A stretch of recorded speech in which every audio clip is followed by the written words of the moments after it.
Hey!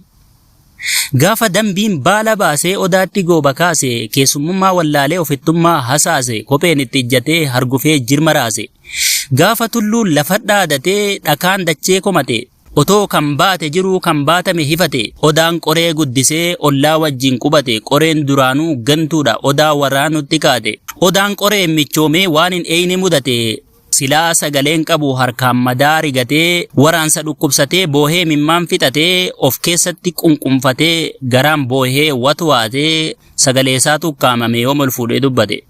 Odaan sagaleen qabu kanaafuu hin dubbatu.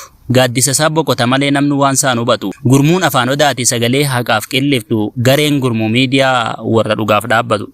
Dubbittiin sookoo sorgoo jecha dhokataa dubbataa harsama namaatii miti hayyuu namaatti hubata.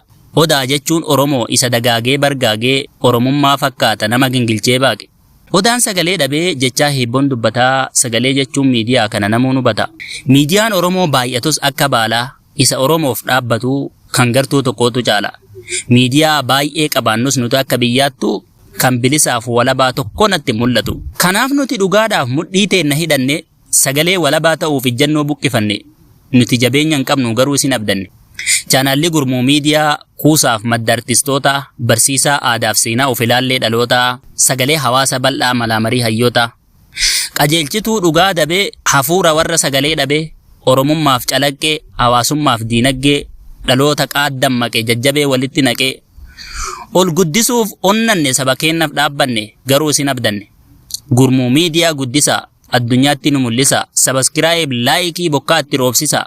Yaadannu faana ta'aa balleessinus nu gorsa.